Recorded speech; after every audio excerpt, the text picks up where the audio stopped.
Hey guys, welcome back to our YouTube channel life with Alina Aiza में आपको बहुत सारा वेलकम है। आप लोगों को जैसा कि पता है आयज़ा की समर वेकेशंस चल रही हैं, तो आयज़ा जो है ना वो आज आप लोगों के लिए व्लॉग शूट कर रही है। उसमें सबसे पहले उसने अपना ब्रेकफास्ट आप लोगों के सामने दिखाया है, जो कि वो 1 बजे के बाद करती है, जिसमें वो मिल्क शेक लेती है, साथ हाफ फ्राई एग और पराठा लेती है। उसके बाद जो है वो आजकल कुछ लर्निंग कर रही है अपनी यूनिवर्सिटी प्रोजेक्ट के लिए, तो उसने वो भी क्लिप आप लोगों के लिए शूट कर लिया है। मैं आप लोगों को यही कहना चाहूँगी कि आप लोगों को जैसे पता है आजकल समर वेकेशंस चल रहे हैं, तो सब बच्चों को छुट्टियां हुई हुई हैं, तो आप लोगों को चाहिए, ख़ास तौर पर मदर्स को चाहिए कि वो अपने, अगर तो बच्चे की एज छोटी है तो वो उसको कोई ना कोई एक ऐसी एक्टिविटी डेली बेसिस पर करवाएं जिसमें वो खुद भी उसके साथ इन्वॉल्व हो और मिलकर एक्टिविटी हो। ठीक है, अगर बच्चा बड़ा है तो उसको कोई वो ऐसी स्किल जो है ना वो सिखाएं जिससे उसका माइंड जो है ना वो क्रिएटिव हो। और साथ साथ जैसे आप लोगों को पता है आगे का दौर सारा ऑनलाइन होने वाला है, तो आप लोग अपने बच्चों को कोई ना कोई एक स्किल ज़रूर सिखाएं। उसके बाद जी यहाँ पर स्नैक्स टाइम हो गया था। आयज़ा ने कुछ स्नैक्स खाए हैं। मैं जो हूँ ना ये रेड वाले चीटोस आजकल अवॉइड कर रही हूँ, क्योंकि ये बहुत ज़्यादा जो है ना स्पाइसी होते हैं और गले को इफ़ेक्ट करते हैं। खैर सलवा भी इफ़ेक्ट करती है, बट ये मुझे बहुत ज़्यादा पसंद है। तो चीटोस आयज़ा के थे और सलवा मेरी थी। निम्को का मुझे बहुत ज़्यादा क्रेज़ है। यहाँ पर जी आपको उसके बाद बता देते हैं कि यहाँ पर ब्राइडा आजकल आयज़ा नॉवल पढ़ रही है, इट्स ऑल अबाउट मैजिक। अगर आप लोग इस तरह के मैजिक से रिलेटेड नॉवल पसंद करते हैं तो ये नॉवल आप लोगों को बहुत ज़्यादा पसंद आएगा।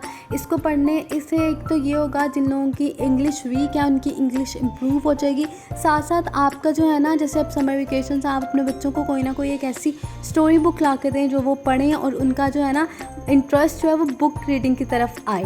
तो यहाँ पर आयज़ा जो है वो नॉवल पढ़ रही है ब्राइडा। तो मैं आप लोगों को जो है ना कहूँगी, जिन लोगों का इंटरेस्ट मैजिक और इससे रिलेटेड चीज़ों की तरफ है तो वो ये नॉवल ज़रूर पढ़ें। इसी तरह पूरा दिन गुजर जाता है, कुछ ना कुछ एक्टिविटी कर लें तो ज़्यादा अच्छा होता है। अगर आप सोते रहेंगे, सो के टाइम गुजारना मेरे ख़्याल से एक अच्छी आदत नहीं है। उसके बाद जो यहाँ पर शाम के खाने की तैयारी हो रही थी। आप लोगों को पता है डिनर जो है ना हम लोग सब मिलके करते हैं, और जो है सब जब ऑफिस से आ जाते हैं तब डिनर होता है। यहाँ पर दाल बन रही थी और इसको साथ साथ तड़का लग रहा था। कुछ लोग कहते हैं भगाड़ लगा रहे थे, बट हम लोग कहते हैं तड़का लग रहा था। हम लोग प्याज लहसुन इस तरह का तड़का लगाते हैं। साथ साथ आप लोगों को पता है हम लोग दाल चावल के साथ जो है ना वो शामी कबाब फ्राई करते हैं। इसका एक नेक्स्ट लेवल टेस्ट बन जाता है दाल चावल के साथ। आप लोगों ने अगर ट्राई नहीं किया तो मैं आप लोगों को कहूँगी आप लोगों ने ज़रूर दाल चावल के साथ रायता और शामी कबाब ट्राई करने हैं। इसका बहुत ज़्यादा मज़े का जो है ना फ्लेवर आता है। अब मैं ऑफिस से आ चुकी थी और मैं जो हूँ वो आते ही टेबल सेट करने लग गई थी, क्योंकि मेरे आने से पहले के सारे काम आयज़ा ने किए थे, तो आने के बाद टेबल सेट करना मेरी जो थी ना रिस्पॉन्सिबिलिटी थी। तो साथ साथ मैं टेबल सेट करी थी और आयज़ा वीडियो को क्लिप शूट कर रही थी। इसी तरह होता है, दिन गुजर जाता है। जब मैं ऑफिस से आती हूँ आके डिनर टाइम हो जाता है। उसके बाद टेबल सेट कर ली, खाना खा लिया। यहाँ पर आप देख सकते हैं वाइट राइस थे, साथ कचूमर सैलड थी, रायता था, शामी कबाब थे और बहुत ही लजीज सी तड़के वाली दाल थी। आप लोगों को ये वाला ज़रूर मैं कहूँगी ट्राई करें, दाल चावल के साथ शामी कबाब और रायता। सैलड तो आई थिंक सभी ट्राई करते हैं, कुछ लोग अचार के साथ भी खाते हैं, लेकिन जो इसका फ्लेवर शामी कबाब और रायते के साथ है ना किसी चीज़ के साथ नहीं है। मेरे जो फादर है ना वो स्पेशल जाते हैं ये वाले दाल चावल खाने। आप लोगों को अगर पता हो लक्ष्मी चौक का वहाँ के दाल चावल बहुत ज़्यादा फेमस हैं, बट मेरे मदर बता रही थी कि उनका भी ऐसा टेस्ट नहीं होता जो कि हमारे दाल चावल का आया था। इतना मज़े का टेस्ट था ना। खैर जब दाल अकेली खानी हो ना मुझे बिल्कुल पसंद नहीं आती, लेकिन अगर इस तरह की फॉर्म में खानी हो ना तो बड़ा ही मज़े का टेस्ट आ जाता है। और जब आप घर आओ और आपकी पसंद का खाना बनाओ ना तो भाई आपका दिन बन जाता है, और मेरा भी इसी तरह दिन बन गया था। यहाँ पर आप देख सकते हैं कितने लजीज लग रहे हैं। इसी तरह होता है, रात का टाइम भी निकल जाता है काम करते करते। उसके बाद जी मैं अपने नेक्स्ट डे के कपड़े आयरन कर लेती हूँ। आजकल आप लोगों को जैसा कि पता है बहुत ज़्यादा जो है ना वो टैनिंग हो रही है, सन टैन जो है वो रिमूव नहीं होता। तो मैं आप लोगों को कहूँगी कि आप लोगों के घर में अगर एलोवेरा का प्लांट है तो बहुत अच्छी बात है, अगर नहीं है तो आप लोगों को मार्केट से एलोवेरा जेल मिल जाएगा। आप लोगों ने रोज़ रात के टाइम एलोवेरा जो है ना वो अपने फेस पर लगा कर सोना है।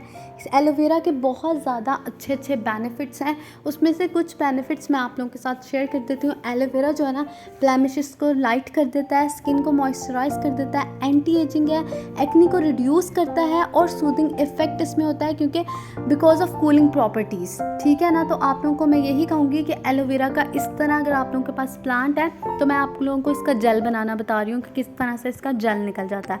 आप लोगों ने नाइफ़ लेना है, नाइफ़ को एलोवेरा के ऊपर जो है ना बिल्कुल स्ट्रेट करके आप लोगों ने इस तरह बार बार जो है ना 2 एंड 4 मोशन में करते रहना है और साथ इसका सारा जेल जो है ना वो आपके बाउल में आ जाएगा। उसके बाद आपने जेल को जो है ना अपने फेस पर, अपने हैंड्स पर, जहाँ जहाँ आपको सन बर्न होगा वहाँ पर आपने अप्लाई कर देना है। इसके सारे बेनिफिट जो है ना मैंने आप लोगों के साथ शेयर कर दिया है। आप लोग इसका 1 वीक में खुद ही रिज़ल्ट देख लेंगे जब आप ये अप्लाई करेंगे। डेली बेसिस पर मैं भी अप्लाई नहीं करती क्योंकि मैं भूल जाती हूँ, लेकिन आप लोगों ने भूलना नहीं है। आप 1 वीक का जो है ना इस तरह से जेल अपनी एक बाउल में या जार में स्टोर करके फ्रिज में रख सकते हैं। 1 वीक तक वो बिल्कुल भी ख़राब नहीं होगा। आपने बस यही ख्याल रखना है कि फ्रिज में रहे। इतनी ही थी आज की वीडियो पसंद आए तो आप लोगों ने ज़्यादा से ज़्यादा लाइक कर देना, चैनल को सब्सक्राइब कर देना। मिलते हैं अगली वीडियो में। अल्लाह हाफिज़।